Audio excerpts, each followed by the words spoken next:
Shalom saudara-saudara yang terkasih dalam Tuhan Yesus. Kita puji syukur dengan limpah berkat yang telah Tuhan berikan kepada kita masing-masing. Saudara-saudara yang terkasih, kita akan mempelajari mendengar satu renungan pada hari ini. Semoga firman Tuhan, renungan ini akan memberikan kepada kita nasihat-nasihat yang baik dan juga memberikan kita akal pikiran agar kita dapat menerima firman Tuhan dengan pikiran yang baik saja. Saudara-saudara, sebelum kita meneruskan, pada saat ini mari kita sama-sama berdoa dan saya pimpin dalam doa. Bapa kami di surga, kami bersyukur, berterima kasih, limpah berkat yang telah Tuhan berikan kepada kami. Sepanjang dalam istirahat, pekerjaan, dan apapun yang kami lakukan, kami percaya itu semua adalah berkat-Mu Tuhan. Pada saat ini kami persiapkan hati pikiran kami untuk mendengar firman-Mu agar kami dapat mengerti dan kami dapat memahami dan menerapkan dalam hidupan kami ini. Terima kasih Tuhan, dalam nama Yesus. Amin. Saudara-saudara, firman Tuhan ataupun renungan kita pada saat ini berjudul Gerakan Bandar. Dan ayat renungan di dalam Matius 10 ayat 23 di mana ini mengatakan, apabila mereka menganiaya kamu dalam kota yang satu, larilah ke kota yang lain. Karena aku berkata kepadamu, sesungguhnya sebelum kamu selesai mengunjungi kota-kota Israel, Anak Manusia sudah datang.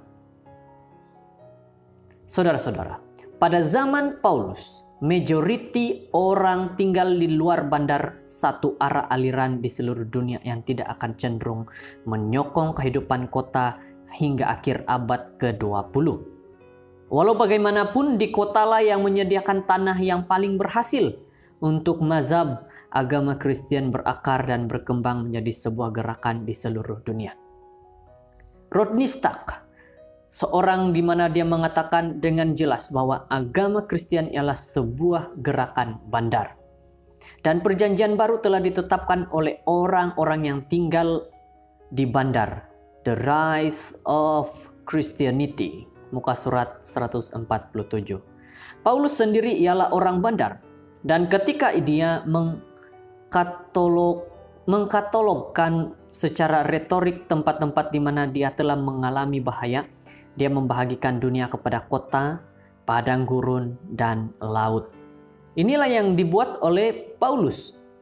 Setelah dia mendapatkan sesuatu, dia membagi-bagikan keadaan-keadaan kawasan. Bagaimana keadaan kota itu, bagaimana keadaan daripada padang gurun dan juga laut. Pertumbuhan agama Kristen cepat berkembang. Pada abad pertama yang banyak dibantu oleh rangkaian jalan raya yang indah dibina oleh jurutera dan dilindungi oleh tentara.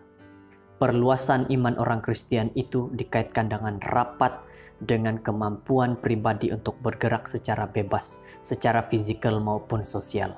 Orang-orang di Empire Rome bergerak dengan lebih meluas dan lebih mudah daripada orang-orang sebelum mereka. Atau akan berlaku lagi hingga abad ke-19. Kemudahan untuk membuat perjalanan ini disebabkan oleh rangkaian jalan raya ditambah dengan rangkaian selular dan komputer yang membawa message pada kelajuan cahaya kepada hampir di mana saja seluruh dunia. Secara cara baru, penjangkauan dan mengekalkan hubungan dengan orang harus digunakan oleh gereja untuk menyebarkan Injil. Jadi saudara-saudara yang terkasih dalam Tuhan Yesus, firman Tuhan kepada kita di mana mengatakan dahulunya mereka zaman-zaman para rasul juga begitu cepat menyebarkan firman Tuhan dengan cara yang mereka ada. Dan apa yang dibuat oleh Paulus, saudara-saudara, apa yang dibuat oleh Paulus adalah dia melakukan pelayanan dia dengan pergi ke satu kota ke kota. Fokusnya ke dalam kota. Nah, pada saat ini, di dunia kita yang sudah modern pada saat ini, sudah dengan teknologi, sudah dengan internet media yang sudah ada. Saudara-saudara, bagaimana? Bagaimana kita untuk melakukan gerakan dalam pelayanan. Tajuk firman Tuhan kita, renungan kita pada saat ini adalah gerakan bandar. Dikatakan dilakukan pelayanan dalam bandar. Tetapi sekarang ini bukan hanya di bandar. Di semua tempat, di luar bandar, di bandar, kota maupun bukan di kota, pelayanan kepada Tuhan harus dilaksanakan. Nah, mari kita lihat. Marilah kita semua berusaha menjadikan akun Facebook dan juga telepon bimbit kita sebagai peluang untuk pelayanan dan bukan sekadar untuk hiburan. Dalam cara ini, kita benar-benar boleh membantu menyelesaikan amanat agung itu. Saudara-saudara yang terkasih, jikalau dahulu pada zaman mungkin para nabi, mungkin para rasul, belum ada semua internet, belum ada semua Facebook, belum ada segala macam YouTube. Tetapi mereka dapat menyebarkan dengan cara mereka. Pada saat ini zaman kita, dikatakan dalam renungan kita, gunakan apa? Gunakan akun Facebook kamu. Gunakan channel kamu. Dan ditambah lagi kalau pada saat ini ada orang yang suka bermain TikTok. Kita ingat bahwa itu juga boleh digunakan untuk pelayanan. Kalau seseorang itu benar-benar mau melayani dengan menggunakan media yang mereka ada. Dan sekarang ini sudah ada lagi Zoom. Zoom meeting digunakan untuk pertemuan-pertemuan. Dan pada waktu itulah kita boleh lakukan pelayanan. Kita boleh belajar Alkitab melalui online. Kita boleh belajar Alkitab dengan cara yang sudah tersedia pada saat ini. Saudara-saudara, jangan hanya kita fokus dalam satu gerakan pelayanan. Tetapi luaskan akan akal pikiran yang kamu ada untuk pelayanan bagi Tuhan, untuk memuliakan nama Tuhan. Zaman dahulu dikatakan gerakan di bandar, pelayanan di bandar begitu cepat pada zaman itu. Mungkin pada saat ini juga fokus dia kepada bandar.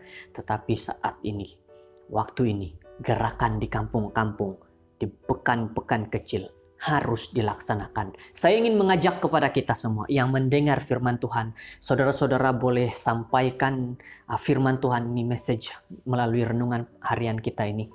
Lakukan pelayanan dengan menggunakan media yang kamu ada. Lakukan itu untuk kemuliaan Tuhan. Kalau kamu punya channel untuk kerohanian, lakukan pelayanan melalui itu. Kalau kamu punya account Facebook, lakukan pelayanan dengan mengkongsikan lagu-lagu rohani, ayat-ayat Alkitab, gambar-gambar yang baik. Saudara-saudara, gunakan itu untuk pelayanan bagi Tuhan. Inilah renungan kita pada saat ini. Dikatakan dalam ayat renungan kita, Matius 10 ayat 23.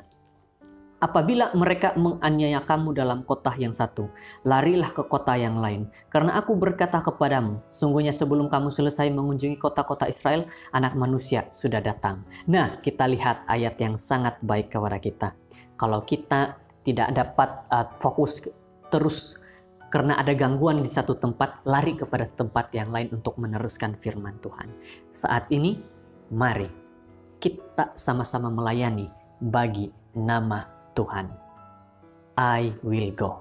Tuhan memberkati. Mari berdoa. Ya Tuhan, Allah Bapa di surga, terima kasih dengan firman Tuhan, berkat-Mu Tuhan, kami dapat mendengar satu lagi renungan. Kami dapat nasihat yang sangat baik. Terima kasih Tuhan karena Engkau sudah mengajar kepada kami. Dikatakan bahwa kalau kami punya gangguan ataupun tidak fokus dalam satu pelayanan di tempat yang ditetapkan kepada kami akan masuk kepada tempat yang lain. Kalau satu kampung tidak berhasil, kami akan masuk ke kampung yang lain. Terima kasih Tuhan karena satu dorongan dan juga nasihat bagi kami. Ajarkan kepada kami agar kami lebih fokus kepadamu Tuhan. Inilah doa kami, bantu kami Tuhan, dan tolong kami. Dalam nama Yesus Kristus. Amin.